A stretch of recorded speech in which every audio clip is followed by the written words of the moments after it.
Hey guys, Mario here from MTG Diagnosis, Doctor by Day, Magic the Gatherer by Night, and today I'm going to open up some Duskmourn. So this is a new set that just came out.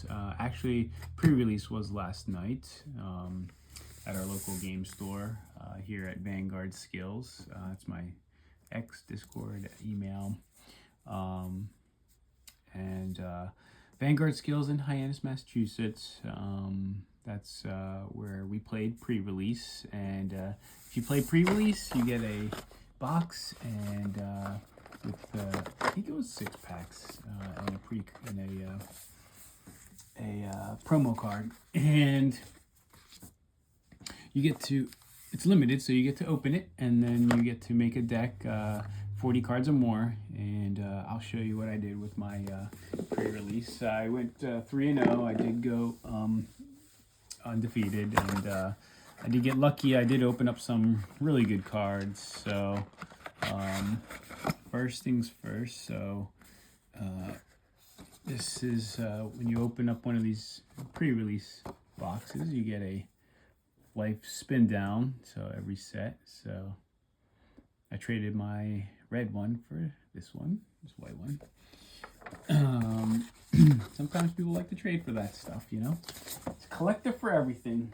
So mine, I mean, I didn't want it. So, and first thing I do is I separate the cards into piles based on the colors, and then I find out which colors I have a lot of. And for this, I had a lot of green and white and blue, and it turned out that the green and white had a lot of synergy.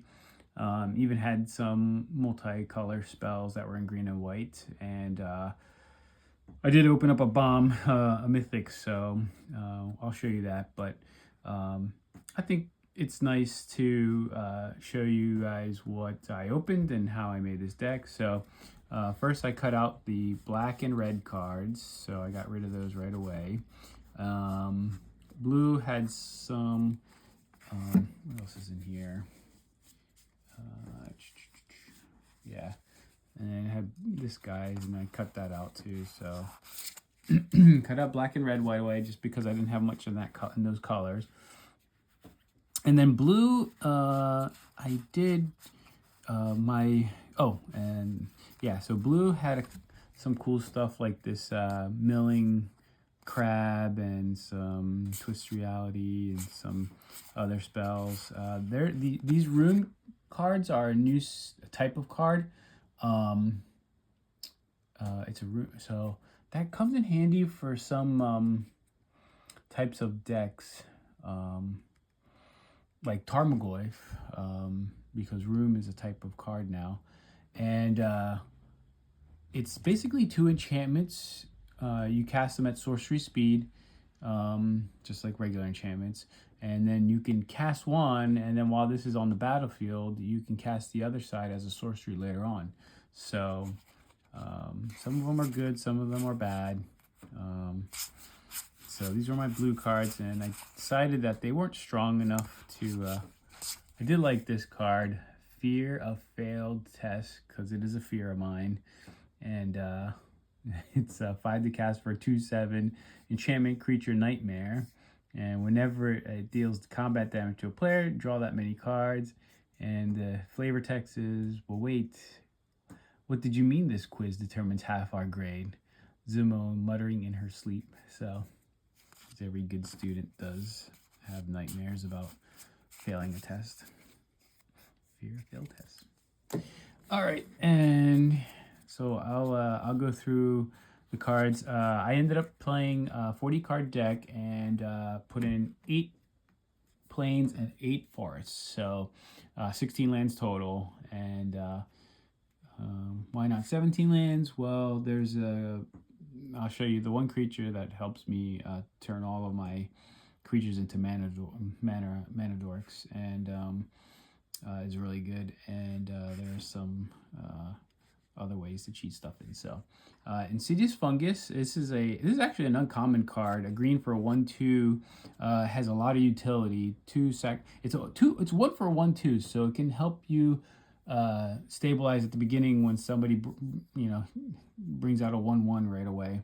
And you get to sacrifice to destroy an artifact, enchantment, or draw a card.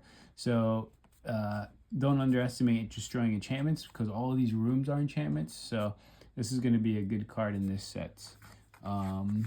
Possessed Goat. I like this guy because he's a 1 for a 1/1, but all you have to do is discard a card and pay 3, and you put 3 1/1 counters on him, so he becomes a 4/4. And there is ways to get stuff out of your graveyard. So this is actually a good card for graveyard recursion. So I played that, and then so I'll just put them in order. So I'm going through the creatures first, and then I'll show you the so this is just the creatures first, and then I'll show you the spells. Flesh Burrow, I like this creature because he gives death. He has death touch, or it has death touch. 2 for a 2/2 with death touch, and it gives another creature you control death touch until end of turn. So when it attacks, so there's a survival tactical ability. So I don't know what these are called, abilities, whatever.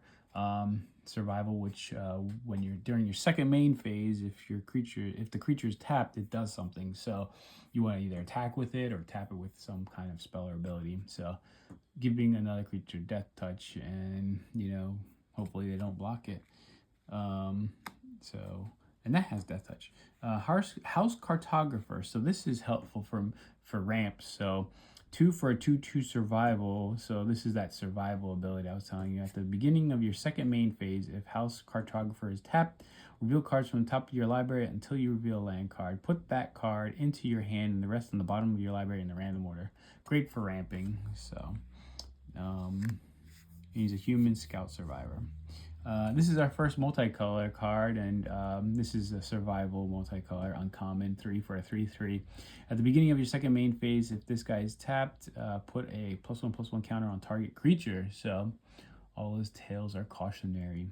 So this is great because it basically you'll see have ways to tap them and then put 1/1 counters on your things and make them more beefy. Defiant Survivor, another survival creature.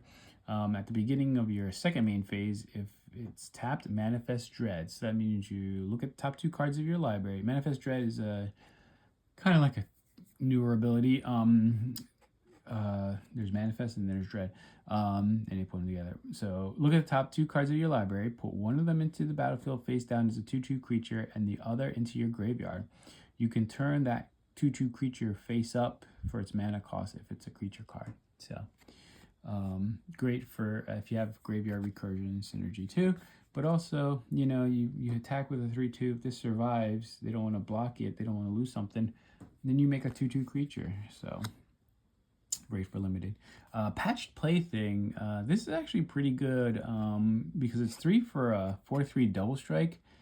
If you cast it, it gets 2 -1/-1 counters on it, so it becomes a 2/1.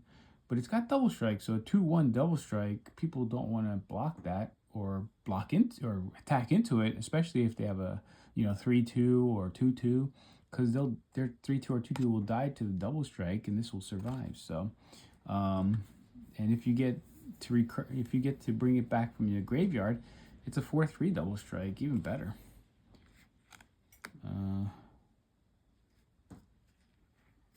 And okay, so this is one of the best cards I opened. Enduring Vitality, 1 green for a 3/3 Vigilance. Creatures you control have tap, add 1 mana of any color. All creatures you control. And then when this dies, it becomes an enchantment. So you still get this ability, all creatures you control can tap. Unless they exile this, then it won't do that. It won't come back. Or if they have a disenchant or some way to disenchant this after it turns into enchantment. But if they try to kill this with a disenchantment, then it comes back as the enchantment. So this is a really good card for this survival ability because you can tap your creatures to cast something, and then after your attack step and in your second main phase, if you don't have to attack with them, you get the abilities that are on the card. for the survival abilities.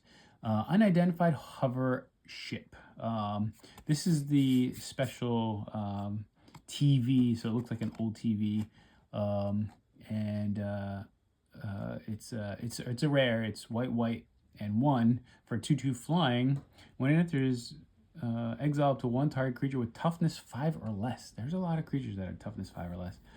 And then when this leaves the battlefield, the exile card's owner manifests dread. So they don't even get that card back.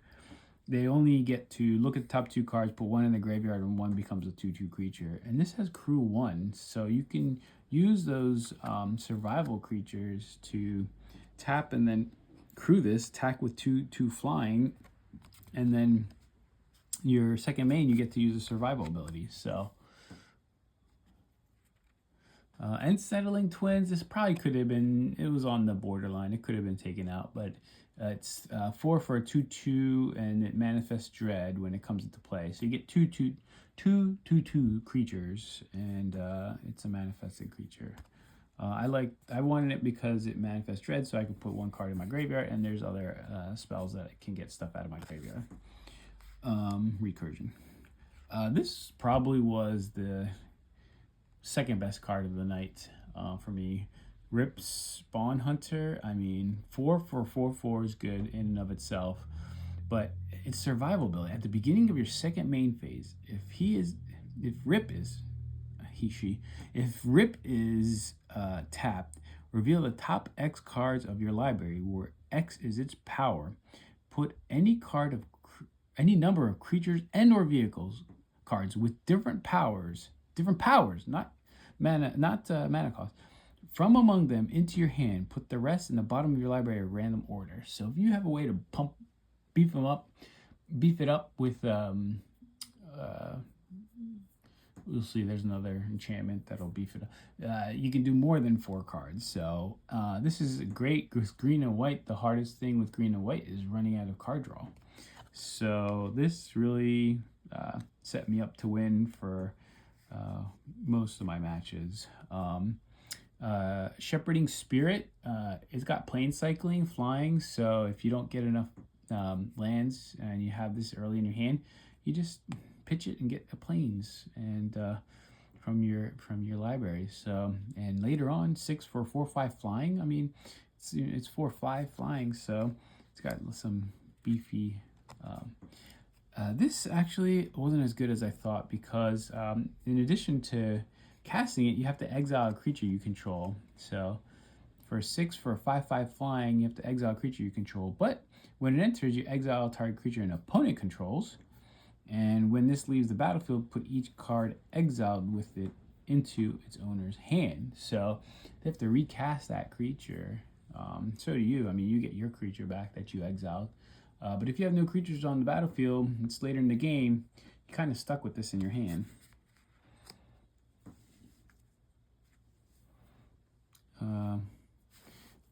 Altenac the Thrice Called. So this is a big beefy 9/9 for 7. Trample. When it becomes the target of a spell or an ability an opponent controls, you get to draw a card. 1 in a green, discard this. Return target land card from your graveyard to the battlefield tapped. So this is good if you're like, you need more lands and it's, early in the game or late in the game and you need more lands. You can just discard it and tap 2 and discard it. And you can do this on your opponent's turn, and then you put a land into from the graveyard onto the battlefield tap. It's not like it comes out of your hand. And then this is in your graveyard, so if you have a way to recursion and bring it out of your graveyard, you get a 9/9 trample and 7 to cast. So some of these later games, especially if you're ramping with the Enduring Vitality, you can get 7 mana very easily if you have 3 smaller creatures on the battlefield. And then definitely the best card I opened up was this Overlord of the Mistmoors. 7 for 6/6. Whenever it enters or attacks, create 2/1 white insect creature tokens with flying. Not 1/1, 2/1 flying white insect creature tokens. It has impending 4, so that means for 2 white, you can cast this as an enchantment that's not a creature. it does the ability where it creates the 2/1 white insect creature tokens with flying. So for 4 mana, you get 2/2/1 white insect creature tokens with flying. And then you gotta wait, well, impending force, so you take off a time counter at the end of each turn. So take off a time counter at the end of each turn. So if you have some shenanigans, but in this, I was just basically, because I was ramping with the Enduring Vitality, I casted it for 7 a lot of times. One time I didn't, a couple games, I didn't realize that you would get the 2/1 white insect creature tokens, which could have helped earlier on in the game. So those are all the creatures I use. So definitely probably the best pre-release pack I opened all year, probably last few years, to tell you the truth. You don't really open up, you know, a mythic like that often. And this thing,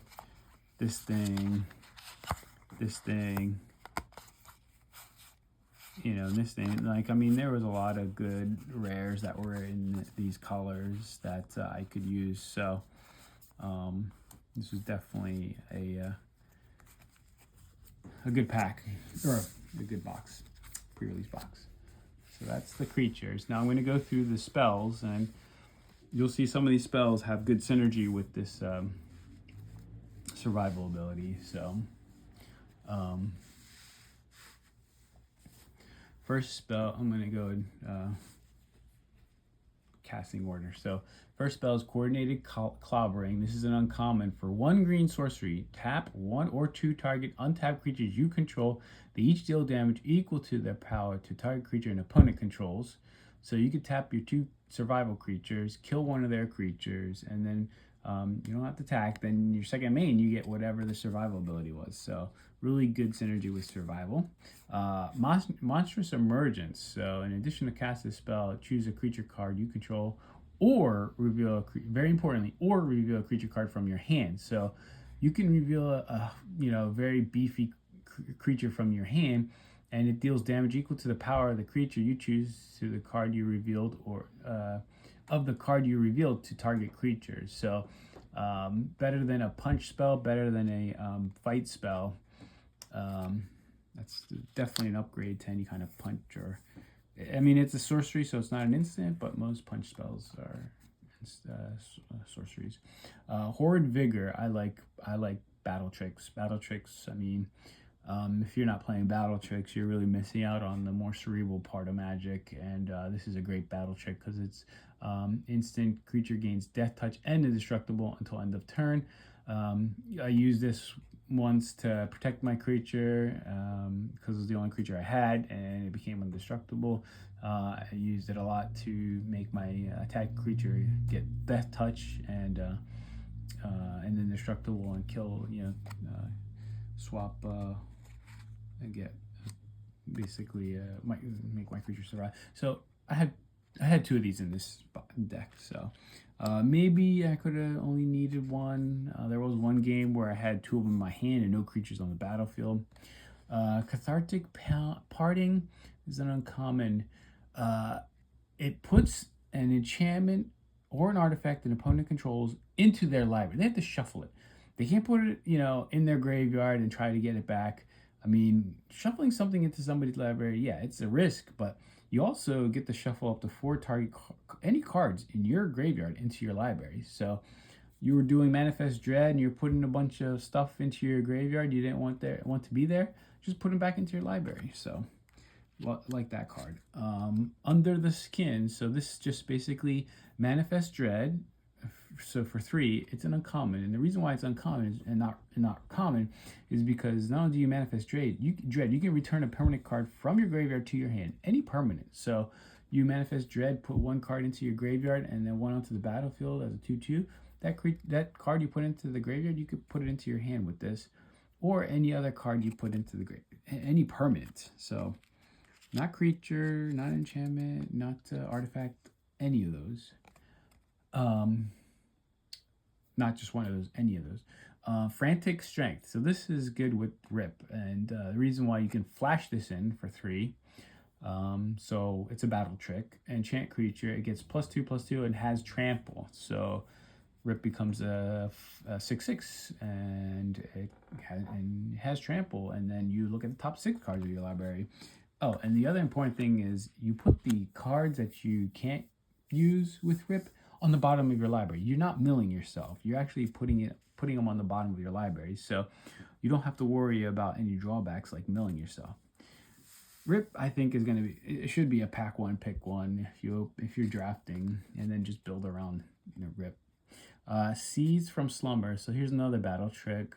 5 for instant to destroy a target creature, or you can it costs 3 less, so 2 for an instant if it targets a tap creature. So they tap to attack you, you instant for 2, you kill it before it does damage. Emerge from the Cocoon, sorcery. 5. Okay, so this return target creature from your graveyard to the battlefield. You gain 3 life. So for 5, you put any creature in your graveyard, onto the battlefield, not tapped, untapped, and you gain 3 life too. So, and this is common. This is redunculous. White really got some really powerhouse cards in this, and that was it. So.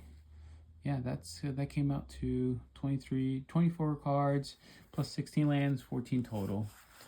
This is the token that goes with Overlord of the Moorlands, Mistmoors, sorry. And then this is what I cut out.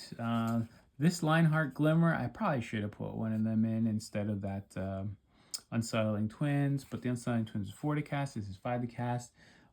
It's got Ward 2 for 2/5. Whenever you attack creatures you control, get +1/+1 until end of turn. So all your creatures do. And it's a Glimmer. There are some cards in this set I didn't realize that if you don't have a Glimmer on the battlefield, you take damage. So it would be a good backup for that.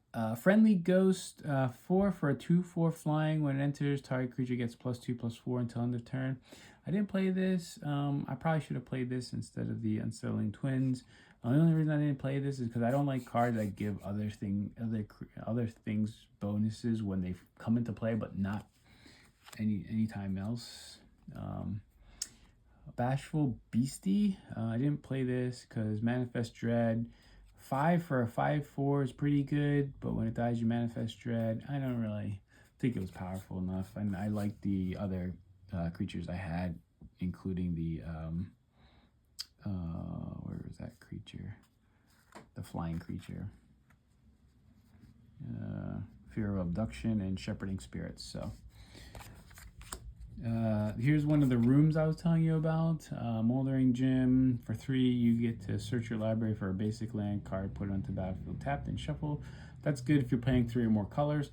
Weight Room. 6, when you unlock this door, Manifest Dread, then put 3 +1/+1 counters on it. So for 6, you get a 5/5 manifest.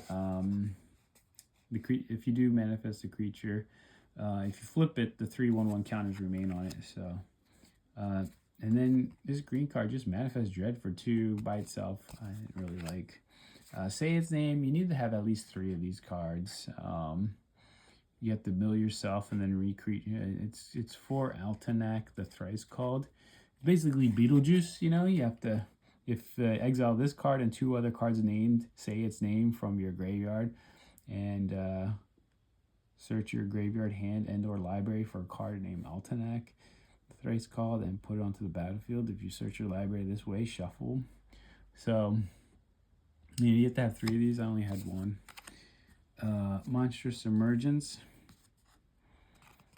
I had 2 of them. I only played 1 of them.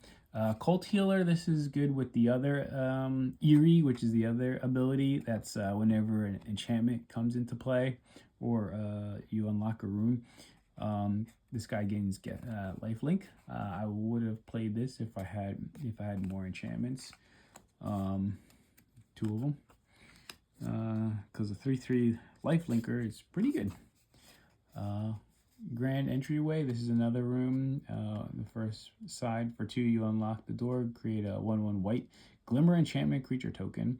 And then Elegant Rotunda 3, whenever you unlock this door, put a +1/+1 counter on each of up to 2 target creatures. So it's pretty weak. And then Optimistic Scavenger, Eerie, that's the other Eerie. So whenever you enchantment you control enters, or you unlock a room, fully unlock a room, you put a 1/1 counter on target creature. So it's a great way to put 1/1 counters on things.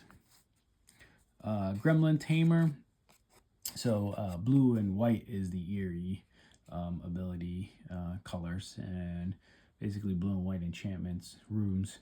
And this makes a 1/1 red gremlin creature token whenever you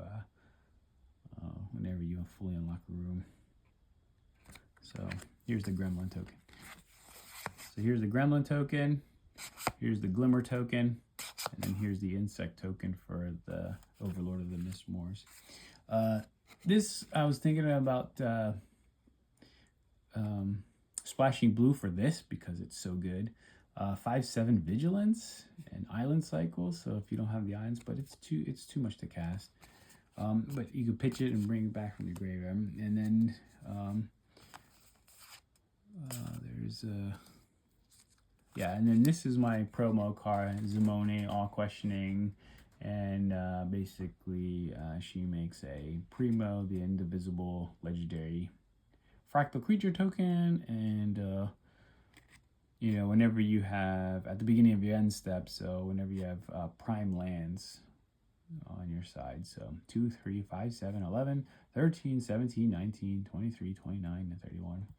And you put a 0/0 and it has that many 1/1 counters on it. So it can get pretty beefy late in the game, early in the game, not so much. But and it's a legendary token, so when at the end of the turn, if you let's say you went and played this on turn, let's say you played on turn 5, and then so you get a 5/5 fractal creature token. And then 2 turns later, or a 0/0 with 5 1/1 counters, and then 2 turns later you have 7 lands.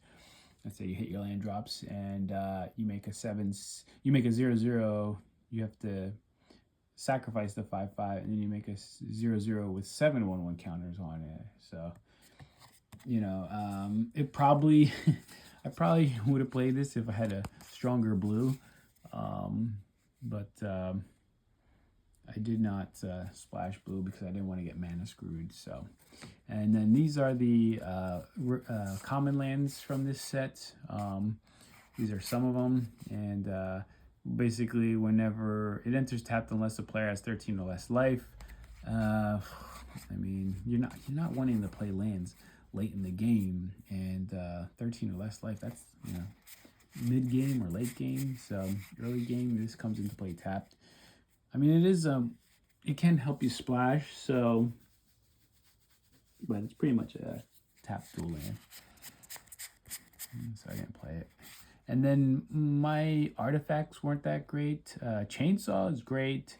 Saw, not so much. Creature gets +2/+0, and whenever it attacks, you may sacrifice a permanent other than that creature. Saw, if you do, you get to draw a card. So, and then Malevolent Chandelier, 6/4/4/4 flying, and then put target card from a graveyard on the bottom of its owner's library. Activate on its sorcery. Not really that great of ability. So lot cost for not that great of an ability. Friendly Teddy.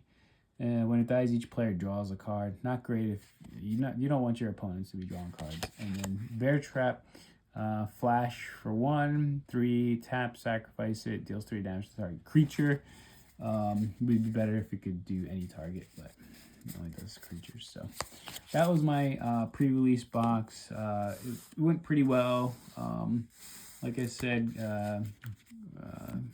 when you make one of these pre-release decks, you want to look at the colors and see which colors you have that are supported and strong, and then build a deck around that. So green usually does have some beefy creatures in and of itself. So, and then white, there's quite a few removal spells. So thanks for watching. Don't forget to like and subscribe. I did win 4 packs of Duskmourn, so I'll be opening those in one of the future videos. And I'll also be opening up this bundle box I bought last night. So look out for those videos. Thanks for watching. Don't forget to like and subscribe. Support my LGS Vanguard Skills in Hyannis, Massachusetts. Say hi to Sean for me. He's a great guy. And he supports the local community, and support your local LGSs. Thank you. Have a good night.